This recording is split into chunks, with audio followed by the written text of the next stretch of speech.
In the name of Allah, the most gracious, the most merciful. Peace and blessings be upon you all. We hope that all our brothers and sisters are doing well and in good health. Welcome to all brothers and sisters to episode number 7 of the Ask Hassan Ilyas series. This is your opportunity to ask live questions directly to Muhammad Hassan Ilyas, a student of Javed Ahmed Ghamidi. And in that regard, today we have Brother Hassan present with us on our panel. At the beginning, I would like to present a small question. A few weeks ago, President Trump gave a statement regarding the Israel-Palestine conflict. He said that he would relocate the Palestinian Muslims living in Gaza and completely eradicate Hamas from there. Then, in the future, he would rebuild the Gaza Strip in their own interests. So, obviously, such an action received a lot of condemnation from around the world. When someone asked Ustaz Ghamidi about this and insisted on condemnation, he commented that whether or not I condemn this makes no difference. In the end, the decision lies with those who hold power and resources. Upon this statement by Ghamidi Sahib, the critic commented that, by condemning this statement, it will first prove that you are a good human being. Let that part of you come forth. And similarly, the world will see that you are a courageous person. He further said with sarcasm, since you are sitting in America, how could you dare to disagree with the state policies there? Then, continuing with the usual pattern of allegations, he said, you and Engineer Sahib were selected by Rand Corporation and launched for the purpose of extinguishing the little honor left among Muslims and to turn Muslims into transgender people. He further said, your approach, which stems from this inferiority complex that no matter how much America and Israel oppress us, we should not respond. This approach makes you unfaithful in some way, and you are actually our real enemies. On the day of judgment, you will be raised under the banner of these traitors and betrayers. This entire commentary was made by that gentleman. So in this regard, I would like to ask, there seems to be a deep frustration behind this entire critique. What is the psychology behind it? And why didn't you condemn this action by America? What was the complete background to this? I would like you to clarify your position on this. Thank you very much, brother. Look, regarding the issue of Palestine, our respected teacher, Mr. Javed Ahmed Ghamidi, has expressed his point of view in great detail. If people want to understand it from beginning to end, then all those videos are available on our channel regarding its historical background and the religious arguments that are presented within this issue. All his opinions regarding its political solution have also come forth. People should read them, reflect on them, analyze them, critique them, understand that no person on the face of the earth is beyond criticism. As a human being, he has given his opinions. I am also just a minor student. I learn and understand from various people and religious perspectives. From them, I form some of my own views, and I also present them. So, over the past 2 years or so, in about 15 to 20 incidents, I have spoken on this subject. I have written some articles, and our detailed perspective has already come to light. People have the right to criticize it. But when criticizing, please keep 2 things in mind. First, as Muslims, when we disagree on strategic matters related to a crisis, it never means that we are supporting the ongoing oppression around the world. The global powers that have created inhumane tragedies in Gaza, in Palestine, and elsewhere in the world, say in Kashmir, and earlier in Chechnya, wherever oppression, tyranny, and despotism have reached such inhumane stages that they spill blood across the world, no one is supporting that. In matters of strategy or action plans or political stances of Muslims, when a new or different viewpoint is presented, it has become the common understanding among Muslims that to oppose our adopted strategy is to support the opposing party, but this is not the reality. Ghamidi Sahib, on every occasion, in every setting where discussion happened, and whenever this humble person had the opportunity to speak, we always began with this. In all this oppression is happening, we are also writhing in pain and we wish to stop it. To stop it, what is being demanded from us now and from the Muslim Ummah? What is that demand? People have said that since there is oppression now, children are dying, hospitals are being bombed, women have become left helpless, then this is not the time for such discussion or this analysis that this strategy wasn't correct or because of who and what we have reached this phase. But I ask, what time is it then? We can ask, what are you doing at this time? At this moment, Muslims around the world are making demands from the leadership of the Muslim Ummah, from intellectuals, scholars, political leaders, and state authorities. What are those demands? Is the demand this? Issue statements condemning the oppression happening there, or maybe send letters of support? No, their demand is that we must play some decisive role in winning this war. Just yesterday, scholars in Pakistan issued a press release. What did they say? They said, "Where is our military leadership, our army's capability? It should advance and help the oppressed." What does helping mean? Helping in this context means when you assist one side in a war, you become a part of the war. And once you become a part of it, then the consequences of war will also apply to you. So the demand is being made, Muslims should rise and take a side in this ongoing war. Whether it's an individual giving financial support, a ruler sending the Air Force, or the Muslim Ummah forming a joint action plan, everyone's demand is the same. Take a side in this war. No one is saying this war should stop.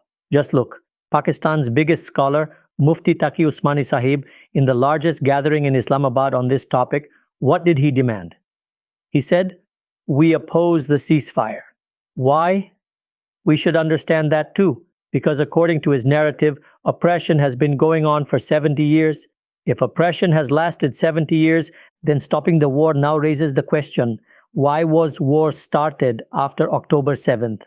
Oppression was already happening, and when we say Hamas is responsible for the current bloodshed, people reply, Israel is ultimately responsible. This has been happening for 70 years. So if this has been happening for 70 years, then war was inevitable. That means the war shouldn't stop, because if it stops today, tomorrow oppression will return, and then the opposing side will say, war is again inevitable. Today it's Hamas. Tomorrow a new group could arise. So what does that mean? The Muslim community is saying war was necessary, inevitable, and needed. The level of oppression and tyranny had become such that no other path remained. So when there was no other path, what is being demanded of the Muslim community as a whole? This is the demand that I had responded to. My recent video, on which many people made harsh criticism and said that this was in fact supporting the oppressor by avoiding support for the oppressed, my response was regarding that very demand. Isn't this the demand, that you lend your support in this war? So I have presented this submission there, that from our point of view, if you offer support at this moment, if you join the war, if you become part of the war, then in reality, you are also directly confronting the opposing force. Go ahead and try it. For example, today if Pakistan does what other countries have done, like Iran did, or Lebanon did, or Syria did, then what happened to those people is right before our eyes. No one can turn their gaze away from this matter. These are the obvious realities of the world. So our religious people at this time are presenting this demand to the Muslim Ummah. In response to this demand, I said, if fighting is the objective, then in this fight, you become a party, and there are consequences to that. Those consequences are visible to you today. When we point out those consequences, people say, you are supporting the oppressor. But this has nothing to do with supporting the oppressor. It would be support for the oppressor only if you heard from my mouth or from Ghamidi Sahib's mouth the statement that what is happening in Palestine is perfectly just, that the children being blown to pieces, that hospitals are being destroyed, that women are being subjected to cruelty and oppression, all of this is perfectly just. Have you ever heard such a thing from our mouths? Not once. On the contrary, what Ghamidi Sahib has said everywhere, and what I have said wherever I got the chance, is this. Look, this is indeed oppression. Even in my recent talk, I clearly said this. There is no talk of Israel's innocence in it. Nowhere is it being said that they have not committed injustice. At every point, on every occasion, we began our discussions with this point, that what is happening, we are also deeply grieved by it. Who in this world would not be? Setting aside being a Muslim, even if someone is Jew or a Christian and possesses a sound natural conscience from God, if they are human, their heart will weep at this situation. Every person's heart weeps. But does that heartache mean that the course of action taken, the strategy adopted, should not be criticized? And then you say, this is not the time? Well then, tell me, what is the right time? Isn't it that very strategy which people are inviting you to repeat? A certain organization had acted on this strategy. The entire Muslim Ummah is being invited to implement the same strategy, to join the war. People are being told to provide financial support. Yesterday, I was listening to someone saying, bullets must not run out. People are collecting donations and providing aid. What is the aid for? It's aid for fighting a war. So if the goal is to fight a war, then let's speak the truth and admit that we're going to war. And if we're not going to war, then what it means is that you too are presenting a plan of action. For example, the person you mentioned said in his speech that we should not allow the use of our airspace. Has our conscience regarding the use of airspace become so weak that we're now just saying we shouldn't allow our airspace to be used? You say we should have a boycott. Brother, you should be going to fight. So if I say in response that, look, this means you are not serious about confronting Israel, this means you are not serious about ending these global powers, would I be right in saying this? People will say, you have lost your mind, so I am saying that this strategy of opposition that you have adopted is no longer feasible. If it had been feasible, some results of it would have appeared before us. What results have come before us? You know that in the known history of these Western countries, the biggest public protest demonstrations, what were they about? They were about the Iraq War. Look into British history after 2003 and look at the situation in America. Millions of people participated, they protested, they did everything, but did that bring an end to the war or stop those global powers from pursuing their interests there?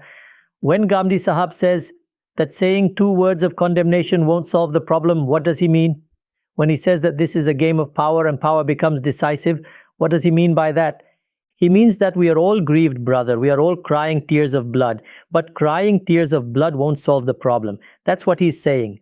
That is, nowhere does he say we are standing with the oppressor. He tries to explain that the strategy adopted has gradually led to the loss of whatever gains we had made. You say, no, war was the only unavoidable path. Well, if war was the only unavoidable path, then we should be mentally prepared for the consequences.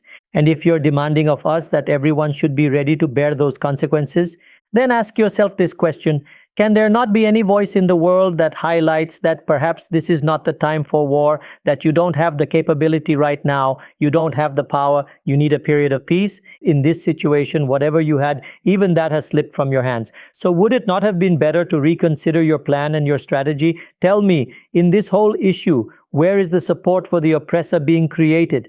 This is a plea to save the oppressed from dying, a desire to save them, a longing, a compassion. In your view, making 2 emotional speeches at this time won't win us any support? Our school of thought is already under constant attack due to our independent reasoning. Should we say a few lines, deliver a few emotional speeches, so that at this moment it somehow becomes a good deal for us, that everyone stands up and curses us and says they are traitors, and they went and sat in America's lap, and this happened, that happened. Which person wants to tarnish their own dignity like this? Who would want this? Which group, which faction would want this? Only that person, that faction, that group, which truly feels the pain of the Ummah in their heart, which truly feels the agony of their nation, and they are saying this, saying it while facing the opposition of everyone, saying that nothing has been gained from this. And I want to tell you that not many days or months will pass before this entire situation becomes a story of the past. When I first became conscious when America attacked Afghanistan, I saw thousands of youth leaving their seminaries in Pakistan, going to fight a global power. A few days later, we began to hear stories of divine help, angels, visions, dreams, and fragrance from graves. After some time, it was learned that there was now an urgent need for weapons, so people should donate. And people started donating. Some more time passed, and then it was learned that so many had been martyred. Then some more time passed, and we learned that some were imprisoned. Now donations should be made to free them.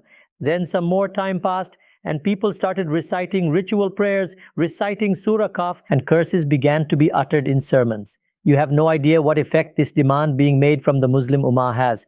The effect is that if we are not ready to fight, then our leadership, our rulers, our political leaders are labeled cowards. And then in our countries, those spirited youth who cannot reach Israel or America begin to clash with people here. Then in your own country, KFC gets set on fire. Then in your own country, scholars are assassinated. These are the same scholars who, in recent days, were supporting jihad in Afghanistan. But when the violence turned toward Pakistan and they opposed it, then their own fellow believers began slaughtering them. So you will see, in this atmosphere being created today, similar issues will arise within our country. 1 or 2 generations will live with this sense of deprivation.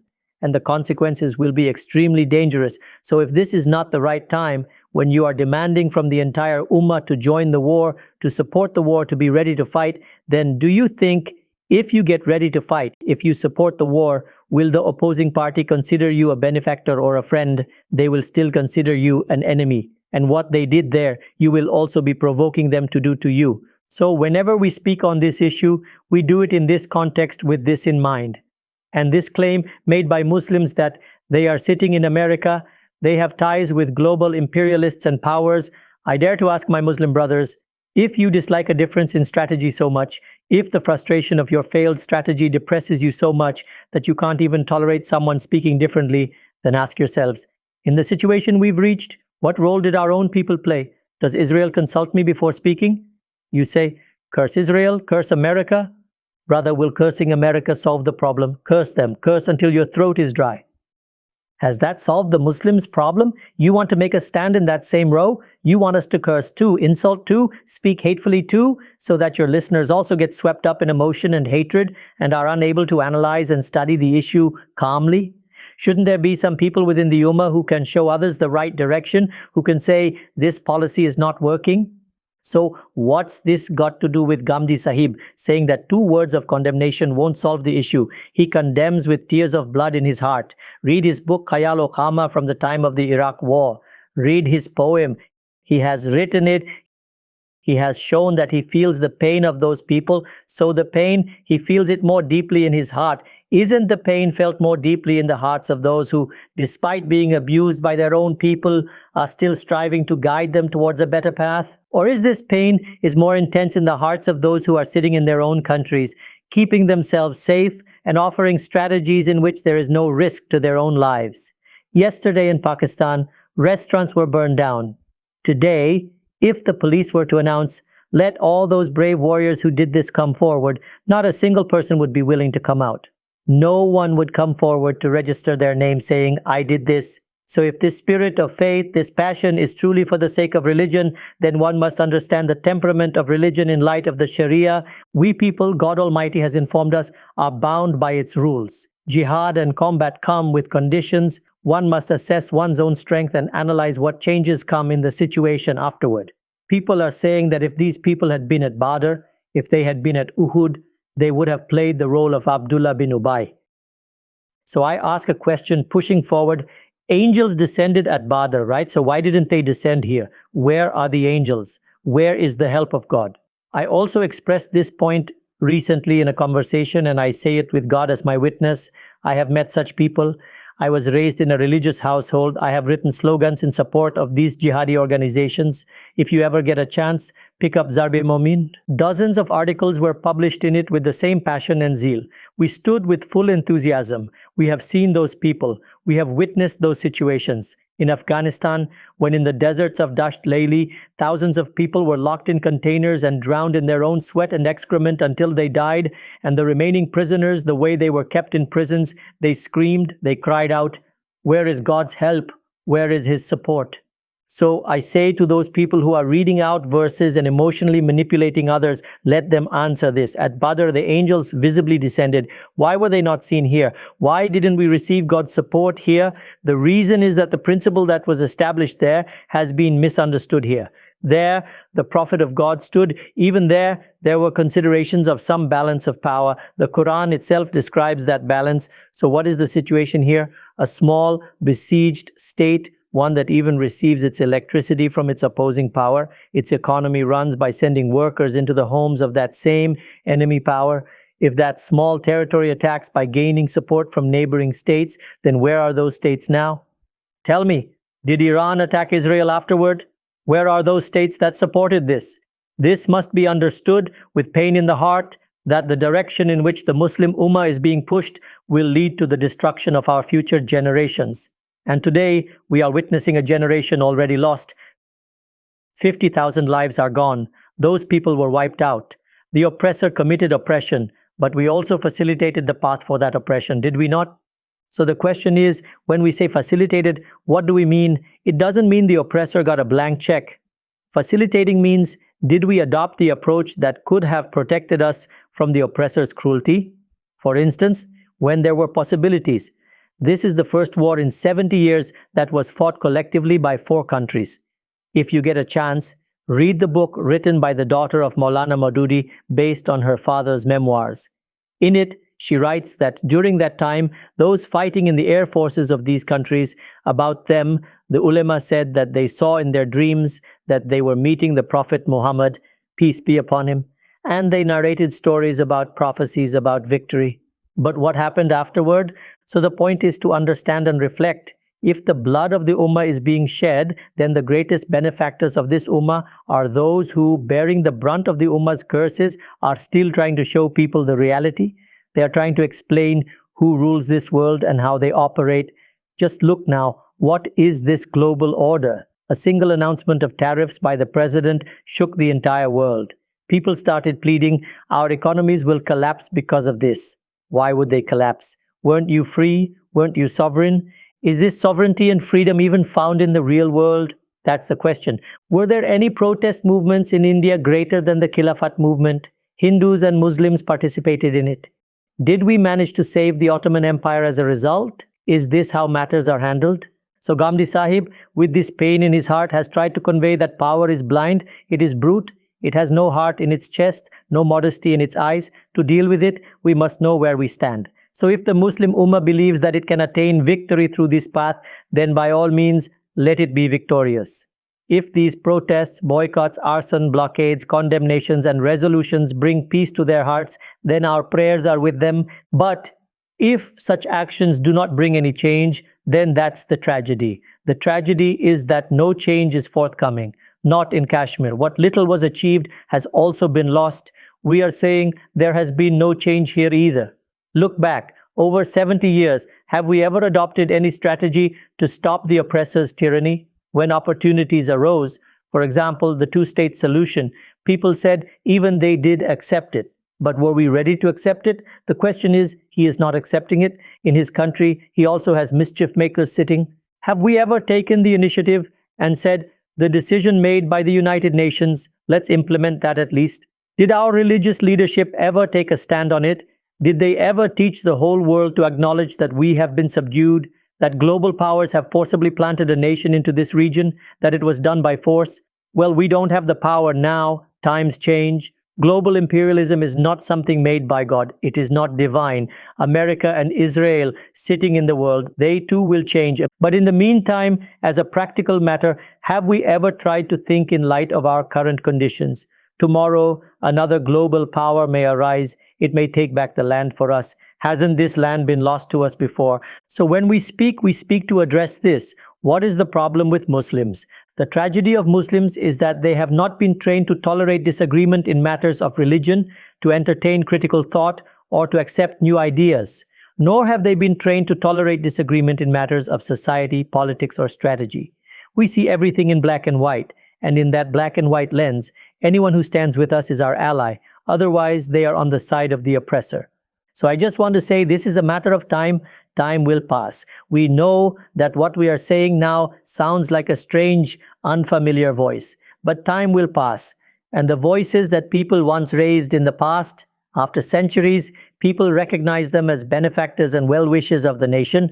Right here in India, after the War of Independence of 1857, whatever little we had achieved, we ended up living as slaves for 100 years after that. So if one yearns to become a slave and prepares oneself to be enslaved, then Ghamidi Sahib has tried to draw attention to this. Look, you've tried fighting. What did you gain? If fighting hasn't achieved results, then adopt another approach. And in this way, the great thinkers and benefactors of the Ummah, even while enduring abuse, still try to guide the Ummah to the right path. You are free to oppose this path. That is your right. But to doubt someone's intentions, their motives, their honor, this is unacceptable. For our religious scholars, if you disagree with them, they say, well, there must be a problem with his creed. His prayers are invalid. If you differ in politics, then he is a traitor to the nation. He's sitting in America's lap. He does such and such things. Well, here we are sitting in this very America. This is my camera before you. On my right hand, there is a picture of Maulana Syed Abul Maududi. We are sitting in America and talking about him. Who was he? He presented a political interpretation of religion. He called for the dominance of Islam. We may differ with his ideas, but still we carry his picture on our chests with respect and honor. The greatest tragedy of the Ummah is that it cuts off its own people, distances those who might show a way forward, and brings to leadership those who stir emotions, chant slogans, and stage protests, and then they sit in their comfortable cars and go home and sleep. And after that, there is oppression all over the world, children die, and you come here and sigh. Then this is a moment for reflection for all of us. It is a moment for deep thought. People say that this crisis has a 70-year history and tale of oppression. Did anyone disagree with you? I mean, have you ever heard from us that what has happened? We go even further and say, brother, that Israel, the borders that have been drawn across the world between countries, are they based on justice and fairness? Was the partition of Pakistan based on justice? Was the partition of Burma based on justice? Was the division of Kurdistan based on justice? Was the division of Afghanistan based on justice? Global imperialism after wars drew the lines between countries as victors. Which of these were in line with the demands of justice? This is exactly what Ghamidi Sahib is trying to explain when he says that power is blind. So does this mean support for the blindness of power? Is it being said that now there are no ethics? People wrote that Ghamidi Sahib said power is blind, so this means he doesn't believe in any ethics. What he is actually trying to say is this: when someone becomes blind and starts swinging a stick around, you try to protect yourself, you ensure your own safety. These ethics are mine. How can my ethics be theirs? Yesterday, I saw a prominent religious scholar standing at a place preaching, and he said, okay, Hamas killed 1,200 people, and Islam says that as much as you are oppressed, you can retaliate in kind. So if they killed 1,200 people, we should also kill 1,200 people. So I am the one following Islam, right? I'm implementing Islam. Who is going to teach him how to act on Islam? So at such a time, what should be said? You have to say that in a neighborhood, a thug has been seated there by a powerful one, and he harasses you every day. So there are only two possibilities. Either you throw a stone at him, and after that, he will burn the whole neighborhood. Who will suffer the loss? Or through compromise, mutual understanding, dialogue, some give and take, you try to maintain your presence, your survival there. You struggle through political means. In recent days, I wrote some articles, read the books of those who have been reflecting on this issue for centuries, who have spent years on this conflict and written books about it. They include Edward Said and others like him. They did analysis and provided insights. There's Noam Chomsky, he gives analysis. There's Harari, he says that even in this situation, possibilities exist. If you frame everything through religion, it becomes a war of truth and falsehood. The opposing party won't be willing to listen. These possibilities have also been presented. But if, as a result, you keep saying the same thing over and over again, that because there was oppression, we went to war, and now we must support war, then what should we say at this point? We can only say that, brother, at this time, those poor people over there, 50, 60,000 have died, and here you are dreaming of taking 2, 4, 8, 10 million others into war. You need to wake up from this dream. The need of the hour for the survival of the Ummah, its reconstruction, its stability, is that we must be strong in our own countries. The peaceful window of opportunity we've been given in the face of global powers, in that window, we should stand at a place where we can be in a position to talk. We are giving this call of truth, and we know this is not an easy task. After that, reputations are auctioned in public markets. The history of the Muslim Ummah is that whenever such things are said, they are flogged on their backs, their homes are attacked, their intentions and reputations are questioned, fatwas and accusations are rained down on them, they are called traitors to the Ummah, and propaganda is done to discredit them globally. I am ready for all of this. I am just a small student. I am not someone who has assumed the leadership of the Ummah in such crises. Our teacher said something, and I found that statement correct. I want to convey that message to the Ummah in my own way. Perhaps a few people may be willing at this moment to think that we are not supporting oppression, we are describing a strategy to protect ourselves from the oppressor. Yes, thank you very much, Brother Hassan. You explained in great detail that mere condemnation cannot solve such issues. At the very least, there should be some people within the Ummah who, with a realistic approach and without falling into emotions, can give the Ummah a vision.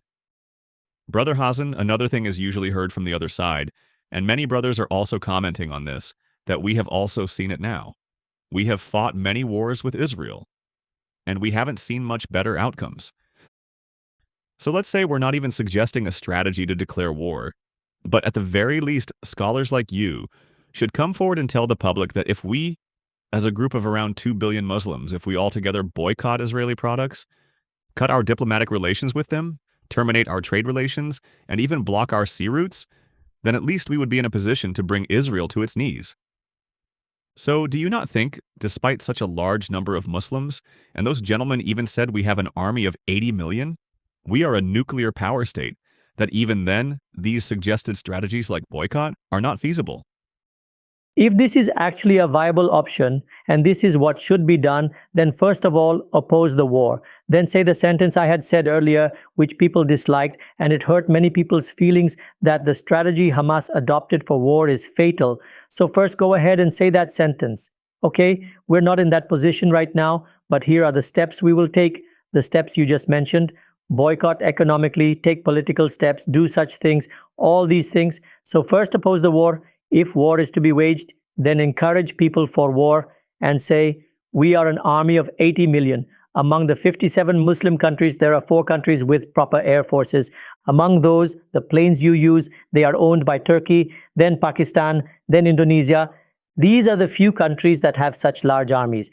Where do the planes they use come from? Where do the weapons come from? Where do they get the technology? You are aware that Pakistan waited 20 years, even after paying for the delivery of F-16 jets. Right now, Turkey's biggest wish is to obtain the most advanced jets from the US. So when people talk about war, that we have an 80 million army, we're ready for war, then at least with a calm mind, with reason, wisdom, insight, and prudence, one should reflect on whether the party you're going to war with is alone, a small country of a few thousand kilometers, or if there are global powers standing behind it. Today, the bombs Israel is dropping, what bombs are these? Where are they coming from? They are coming from the country that currently that is the de facto ruler of the world. So war wouldn't just mean war with one country. Understand this. War means you're taking on global powers. So if you want to make a comparison, don't compare yourself, your 80 million army, and 57 Muslim countries with Israel. Compare the 57 Muslim countries with the global powers. Then you'll realize where you stand in terms of power in a war. The countries that are present there, those surrounding countries, ask the military experts there as well. What happens is you need a base, and you're talking about attacking from Pakistan, you'll have to fly out. The neighboring countries all jointly decided to go to war, and they did. But was it effective? So if the point is to talk about economic boycotts and political measures, then accept this. We're not in a position to wage war. War would be devastating for us. Whatever you now possess as a result of war will be completely lost. Then, at least speak the truth. And if you believe this, then sit with your own people, sit with the high-ranking officials of the Pakistan military and ask them, can your aircraft even reach Israel and drop a bomb? Ask them, can these aircraft even fly in that direction? Go and ask, you'll find out the truth. The aircraft we currently possess can't even face towards India. That's the reality. In such a reality, talk of war doesn't hold. Everyone accepts this, but stating the truth is difficult because when you do, dreams remain unfulfilled, hopes and desires are shattered, and as a result, the public you have emotionally charged and motivated will turn against you. I know these Muslim leaders, we sit with them, we have conversations, I know the constraints they face. When they get up on the stage, even those who don't believe from the heart, they are compelled to say those things because we've hyped up our public so much. That's the first point. The second thing you said was, let's act economically, block their pathways that way. My question is, why hasn't this been done until today? Why hasn't it been possible? Is it just because of a few rulers? Because of the influence of the West? Why hasn't it happened? Because it's practically impossible. Take our country. If you hate America because it supports Israel, go out and protest and say, because America trades with Israel and benefits it, we are halting our trade with the US from today. Make that announcement. Why don't you make it? Because it's not feasible. People will starve. Your textile industries currently export goods worth $6 billion. The moment tariff talks start, we start screaming. We cannot afford it. That means you'll have to shut down factories employing 1 million people in your country. Stop exporting to America from tomorrow. Boycott it. Then there is a price that they have to bear. Is the Muslim Ummah ready to pay that price? You say there's no political solution, no realism, just idealism and demands for justice? Fine, let the whole ummah pay the price, then go and prepare them. Your demand is, we should prepare them. But if you haven't been able to, and we, with our weak voice, nobody listens to us, how will we prepare the ummah? You've been shouting these slogans for 60 years. The religious leadership has been pushing this narrative. Why hasn't it worked? Why haven't you reached the point where you could defeat this country politically, geographically, economically, diplomatically? It's simply not possible in reality. Doesn't Turkey have relations with Israel? Doesn't Egypt? Jordan, right next door, has relations too. Why don't they attack? Because they know the reality. Boycott? Fine. But what impact would it have on their economies? Look at our own economy. Look at the scale. In global wealth distribution, they say Arab countries have a lot of money. The day Arab countries decide to actually act against that internationally backed country, just see how their wealth, like sand slipping from a hand, will start to vanish. Where is that wealth stored? In those same Western countries. They went and drilled oil there at the West's behest. Monarchies were established under their wishes, and you think by making an emotional speech and having 2 billion Muslims march on the streets, something will change? Look at the Delhi massacre of 1857.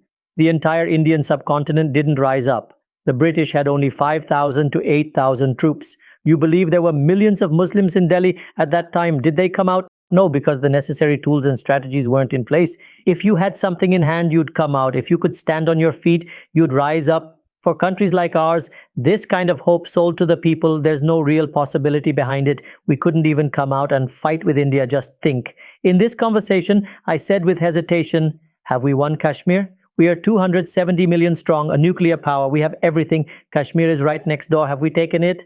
And you're talking about dealing with Israel? Did the boycott of India make a difference? We fought, we boycotted, we tried everything. Did it make any difference globally? Because the world runs on reality. What governs is power. Power comes from economic advancement. If your voice is actionable in those countries, spread it. Who's stopping you? You want us to raise this voice too. We don't consider it valid because it's not workable. You've tried spreading it for 70 years. It hasn't become viable.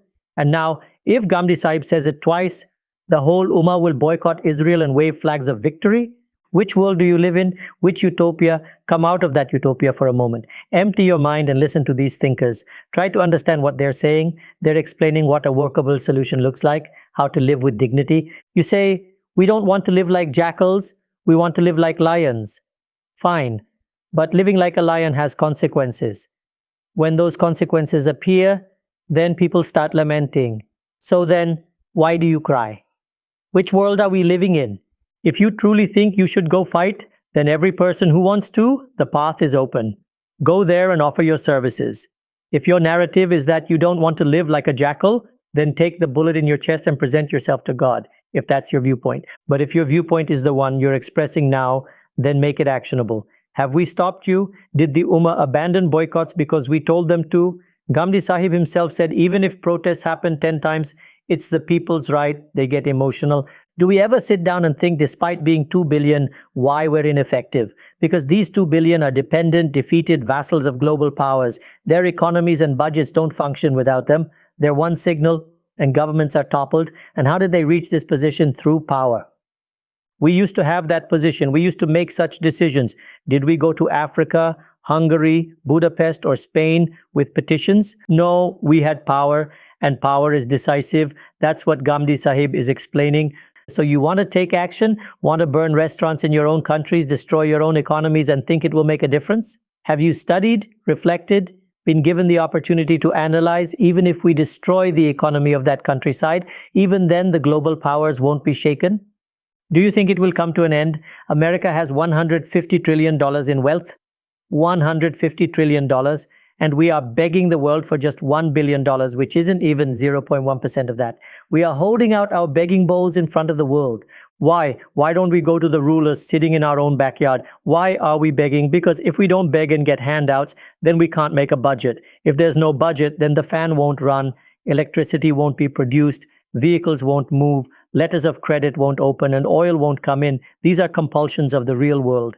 On the other hand, there's emotionalism. If the government increases the price of anything, people scream that the rulers are corrupt. They say, once the Islamic system is established, everything will be fine. Well, go look at the neighboring state where the Islamic system has been established, see the state of their economy. Even to run that system, they're negotiating with global powers about the money those powers have. They're saying, give us our money, which you have.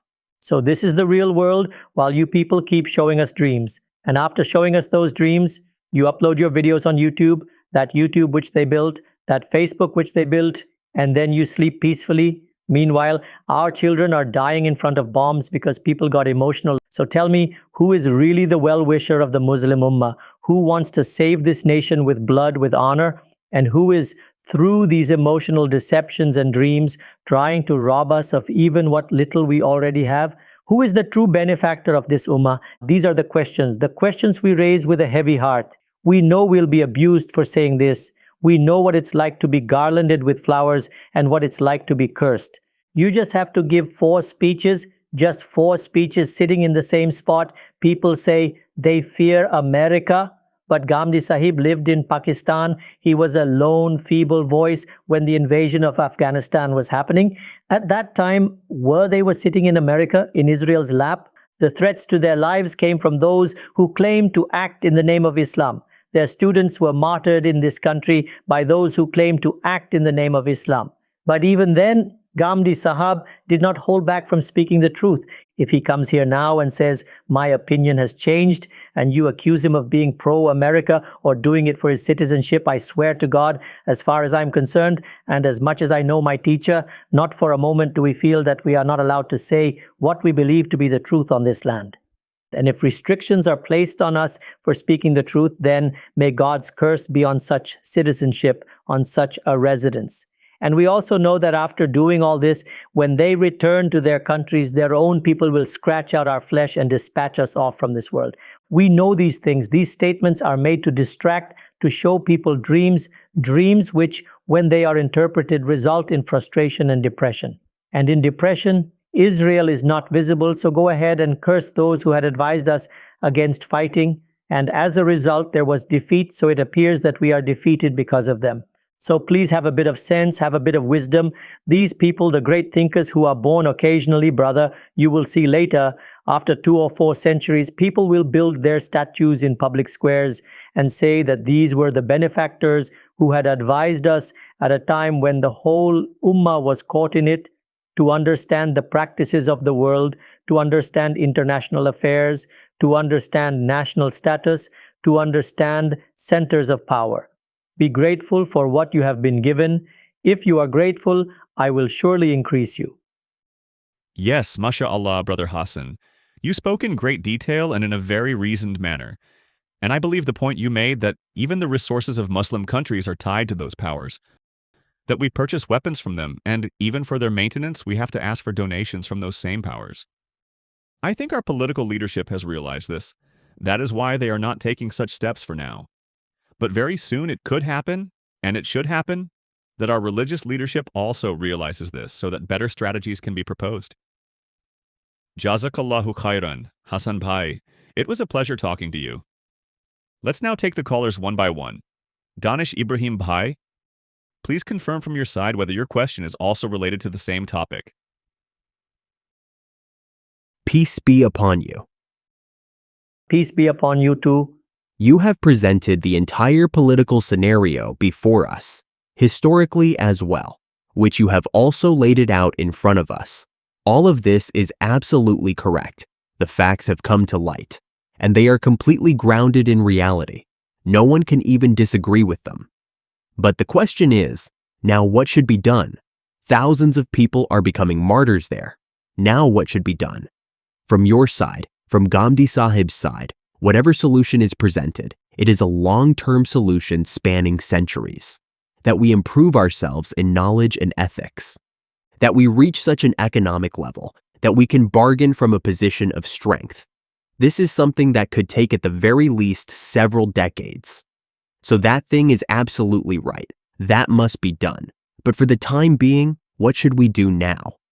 We can't even impose any sort of economic pressure. My question was related to this. If we are not in a position to wage war, at the very least, our oil-rich Gulf countries could exert some economic pressure. But you too have shown that we are not in a position to do even that. So, for now, what should be done? When from intellectuals like you, from the scholars, the expression becomes one of anger, and the kind of reciprocation you people are also facing is in front of you. If you could shed some light on this. Look, whenever an unfortunate event happens, like a fire breaks out in a house, then at the time the fire is burning, if you ask the residents, okay, fine, it's your fault the fire broke out. Now put it out and do something to eliminate it. This is not in their hands. When such a situation arises, and it arises in the life of nations, it doesn't end just by saying a few things, giving a few suggestions, making a few speeches. This is exactly what Ghamidi Sahib is trying to explain, that a few words of condemnation are uttered against an injustice, just like condolences are expressed when someone dies. But this is an issue pertaining to nations and an issue involving global powers. When they enter into such conflicts to protect their interests, then our speeches and wishes are no longer actionable, meaning our expectations don't result in anything. If we want to do something, as you said, how to begin the journey of change, the first step must be taken. It may not bring immediate change in the world, but you will start seeing the results not in centuries, but within decades, within years. There is one task, the only task, the first task, and that task is that the Muslim Ummah's religious leadership must initiate the journey of returning reality, and they must tell people, where do you stand in the world? You have been defeated. You have no political standing. You are economically weak. War is not your path. Stopping this war is something the religious leadership must proclaim. If this begins today, then in 5 or 10 years, you will begin to see change. Right now, the generation on whom you have poured the bloodlust, you'll have to pull them back from there. And that is not an easy task, brother. To do this, the narrative you have built of fighting without power, without capacity, without ability, without weapons, based on religious texts, will have to be revisited. If you keep shouting for 70 years that in Badr there were only 313 men, then had Ghamidi Sahib been there at the time, he would have been trying to stop the battle. If you say that at such and such time, Abdullah bin Ubay said, you go fight.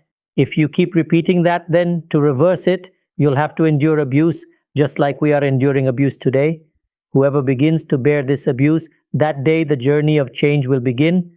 We will try to tell the Muslim nations that we are not in a position to fight.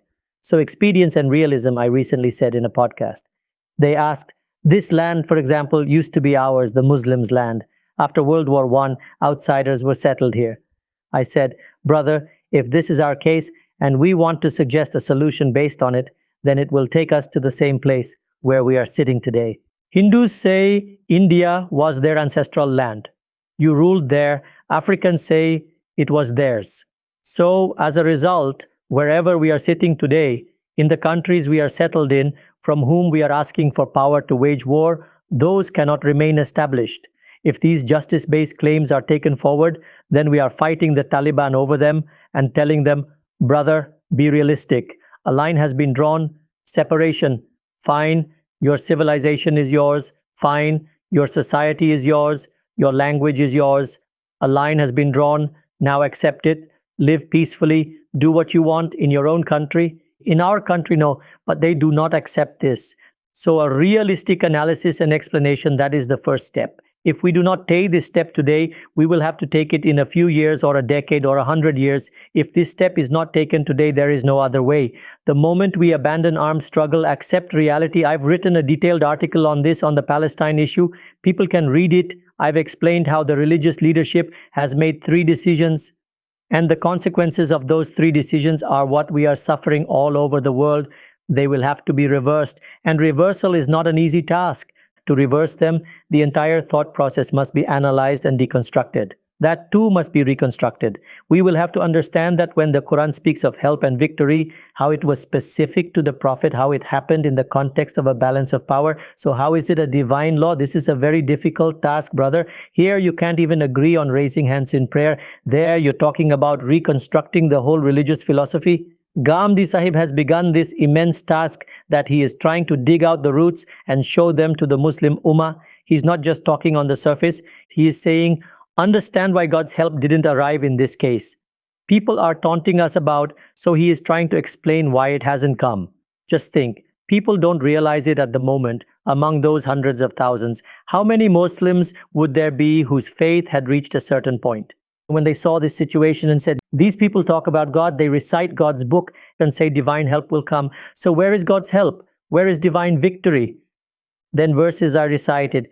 Even the hypocrites at the time said, when will God's help come? But did God's help come or not? Then, He will surely establish them in the land. Did that happen or not? Then, He gave them authority in the land. Did that happen or not? And those people, those Bedouins of Arabia, did they not receive the governments of the world? Then why hasn't it happened here, brother? So he is trying to explain this. If you don't pass your thinking through stages of refinement, there will be no change. Today, if the Muslim Ummah, its religious leadership, decides that the political leadership, the roadmap they are presenting, the strategy, we will follow that. Then look, if a practical proposal is made, the ground is ready, people are willing to listen.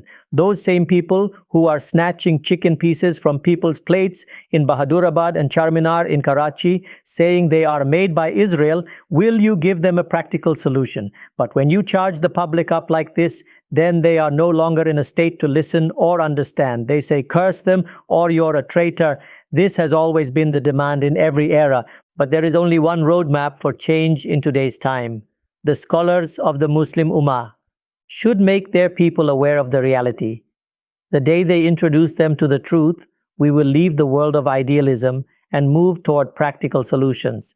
And the political leadership is adopting those solutions. You ask us why people don't rise, but even within this very nation, there's a West Bank. Those people haven't risen. Even within Israel, 20 to 25% of the population is Muslim of the same lineage, they haven't left. Next to them is Jordan, 60 to 70% of the population are Palestinian citizens, they haven't risen. Why? Because political forces gave them practical truths and people were willing to accept them. So these people also remember this. Right now we are being abused and insulted, remember this. It's just a matter of a few months. And we who have been saying this while being cursed for 2 years, it's only a matter of a few months before everything this Ummah had will slip from its hands. Then they will come and rage at us. You didn't curse Israel, it's your fault this happened. This is the kind of frustration that emerges in the minds of defeated nations. Another thing is often said. Fine, don't go down the path of war. Focus on political solutions instead. But if you look at the ground reality, even the ground is no longer ready for any kind of political solution. Just like how the borders changed in 1948, and then in 1961, the opportunities, Muslims have lost all those opportunities. If we look at the situation today, in 2025, there is nothing left really. Even if we move toward a political solution, still there remains no place of dignity for the Palestinians. It is not for us to proceed in any such situation. It is the Palestinians who have to decide whether to proceed. What difference does it make whether you proceed or not? They are the ones who must decide. And a portion of them have already made their decision. They are still not participating in this resistance movement. So the question is not whether we decide. Will the matter then go in our favor if we do? That's just your wishful thinking. Today you might adopt a political narrative, but the others, they have invaded and pursued their hidden agendas. We gave them the opportunity and they fulfilled their aims. This dream that people have, it's just like saying, until yesterday, for example, I wasn't studying or reading, but if I open a book today, I'll get a job tomorrow. Getting a job requires stages, challenges, a whole world of competition. Thousands of people are waiting. So this dream we see that after doing this, we will attain that. The question is what we had has already passed the limit. Now what little remains at this moment, there's no leadership. At this moment, there's no guidance. Those religious figures who could have offered direction to the nation, what are they saying? Fight till the last drop of blood, offer the sacrifice of your life, glorify the martyrdom of the oppressed. And those sitting there, is this what the religious leadership of the Ummah is telling them? That God has chosen you to be present in His court. So, my brother, if you have no control over political matters, then you have struggled to bring them under control. That effort must begin today. For that, the religious leadership must change its tone, its language, and speak with one voice. For now, just wait a few days, you'll forget the entire world because of what is about to happen to you in your own country. Just be patient in your own neighborhood. A government has been formed on the basis of showing this very dream. This is the Islamic Republic of Pakistan, which went to the United Nations against the Islamic Caliphate and Emirate in Afghanistan. There's a short pause right now. You have no idea what's boiling inside Pakistan, the lava that's rising. From your neighborhood, we trained thousands and hundreds of thousands of people here and sent them there, who then achieved victory. But in that victory, thousands of their children were martyred. Do you think after that they'll just sit still? A little time will pass, then people will understand. Forget Palestine. Even saving our own country will become difficult. Why? Because of what we've done in our neighborhood. Political changes do not come in a moment, nor from wishes and desires. They arise from ground realities, and that takes time. If for 70 years you've followed one direction and everything slipped from your hands, now you say, if we change this now, everything will return immediately. From where will it return, brother? How will it return? Will it return because you want it to? No. It will come through their favor. And their favor depends right now on this situation, that we engage in war with them, that we declare ourselves as a power standing against them. Their products, brother, are our necessities. Whatever we make in our country, we use those to run it. Their products are essential for us. In Pakistan, when you get vaccinated during COVID, why didn't you boycott it? It came from America. Why didn't you boycott it? Because it was a need. The medicines made in your country, where do the formulas come from? There are needs, so should we boycott them? Okay, we should boycott Coke and Pepsi. Why, brother? Why not boycott YouTube and Facebook? Why not boycott these essential services? Because they are our needs. Subhanallah, you think by doing that, they'll weaken economically and our needs will still be met? Is that a plan of action? Is this, you're teaching the ummah that in your own country, go insult the poor vendor, the one selling Israeli chicken for 10,000 rupees a month? Is that a strategy? Will that lead to victory over the world? Will that bring success against global powers? Just consider this. Just imagine, based on this very thing, that the strategies devised at the level of the Muslim Ummah and people are thrown into the fire because of them. Let me share something personal with you. In the Deobandi background I came from, in Pakistan, jihadi movements were rooted in Banuri town. It was their womb. The scholars from there prepared people all over the world. All the extremism, religiosity, these movements rose from the narrative they presented. We had sat there, we went through those phases. If you get a chance, read my columns. I wrote in support of those narratives. We were people inside that system. We used to glorify those things. We used to celebrate when buildings fell. We did all that. And where have we reached today as a result? If today we're reduced to breaking the windows of a KFC, and that is the state of Muslims, if the situation has come to this, then there's nothing more to be done. We have defeated ourselves, brought ourselves to this condition. Thank you very much. We'll now move on. Our next caller is Mansoor Ahmed Bhai. He may unmute his mic and ask his question. Assalamu alaikum. Brother Hassan, my question is, a decision was made by the conquerors, and to what extent that decision was implemented is one matter. But on the other side, a decision was also made by the Palestinian people that they would resist the conqueror's decision. Now, the morality of the conqueror's decision is a separate debate. But the Palestinians' decision, which still stands today, and because of which they are losing so many lives, what would you say about it? Was their decision correct? And could you also briefly touch on the morality of the conqueror's decision? The conqueror's decision is never based on morality. Wars are fought, wars are won. What the conquerors have done around the world, we've said it again and again till our throats went dry. You call that justice and morality? I mean, the British Empire rose and took over half the world. Did that happen on any moral principles? Did it follow any ethical code? Not a single person, even in their own nation, is ready to admit that it was done on any moral grounds. Who claims it? No one ever has. So the morality of global powers, it's based on their interests. In the Middle East, their interests became aligned with a single country. They gave that country existence and made it so powerful that its removal is now nearly impossible. And the Islamic world there is accepting it, they're acknowledging it. You should Google this sometime. There was once a call for boycott and protest against Israel's industry and economy. These days you can get all this info at your fingertips. What is it dependent on? This industry here, just take the boycott as an example. Go look deeply into it. Just yesterday I saw someone shared, and he's a well-known scholar, a learned man. He shared this idea that since Muslims can't do anything else, at least go to the App Store and give Facebook a 0-star rating. Apparently, that will somehow cause them a loss of billions or trillions of dollars. Just imagine, how do economies run in those countries? What has the diamond industry done there? What impact has the startup economy had? Just Google it, look at the countries around us, even just take a look at Turkey. See the nature of Israel's trade relations with them. Look it up. All these countries around us, they're sitting here on this earth. Why doesn't the political leadership attack these things? Turkey has the first or second largest army in the Muslim world. In their own country, if there's a coup against them, their people are ready to be crushed under tanks. So why don't they go there to fight? Why don't we ask ourselves this question with honesty? We just say they're cowards, but they're not cowards, brother. They know the reality. Do you think that if they go there, Istanbul will remain safe? Do you think that if they go there, Ankara will remain safe? Do you think the planes that would take off from there, that those planes could even turn in that direction? Just yesterday or the day before, Trump said in a statement, what does Turkey want from the US right now? It wants F-35 fighter jets. This is how countries operate in the world. These are the realities of the world. Forgetting these realities, we have reached this point. You mentioned Palestine. Even within Palestine, there are different groups. There are ideological people and there are political powers. Those political powers are against this confrontation. They didn't have the government here. Where they do have the government, they are sitting there. They're not ready to fight or resist.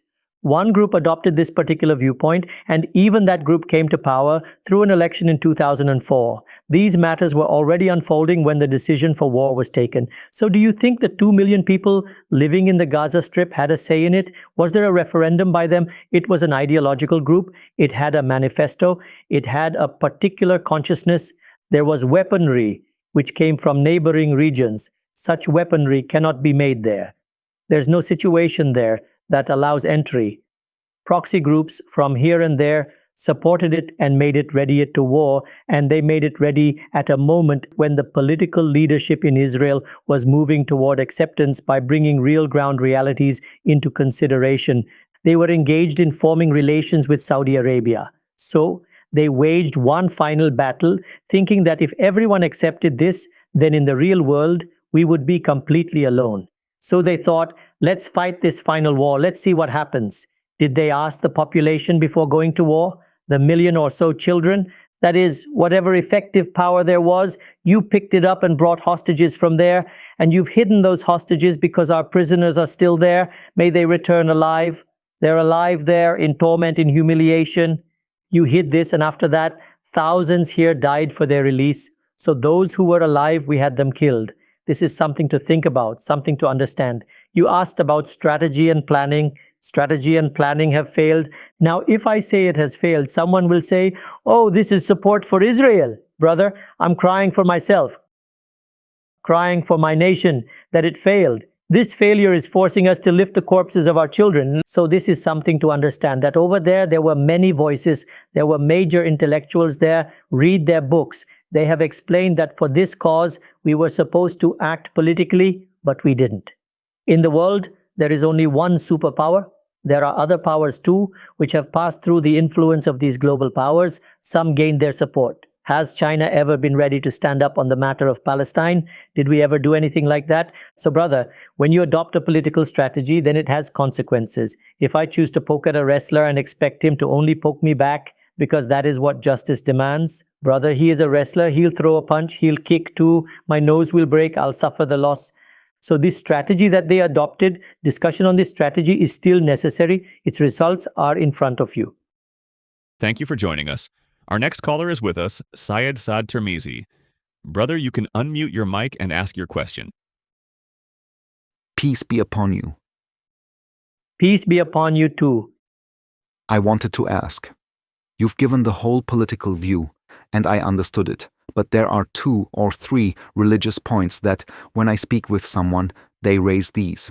First, in Surah Tawbah, 3 groups are mentioned. One group is ready for jihad, the second group does not have the ability but agrees, and the third group criticizes and raises questions about those who speak of jihad. So that group is mentioned in Surah Tawbah.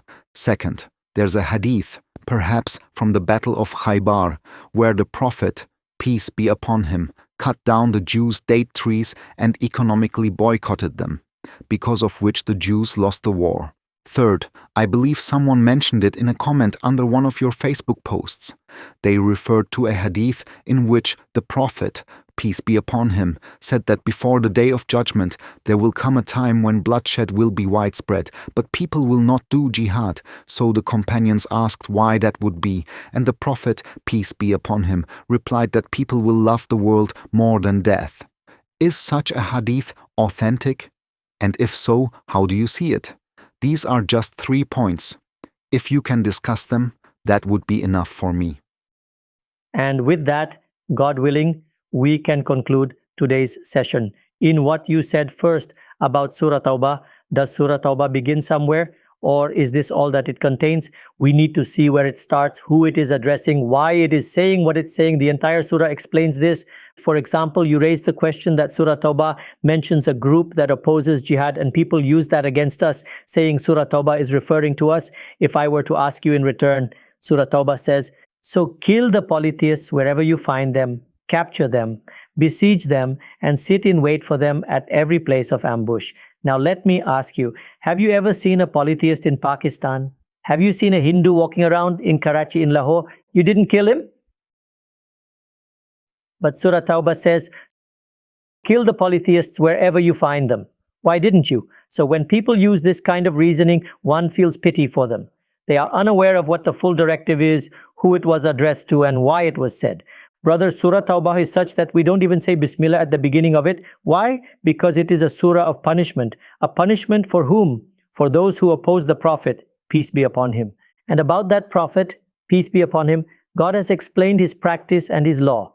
It is stated that when this law is implemented, the matter is concluded and punishment is delivered through the hands of the believers.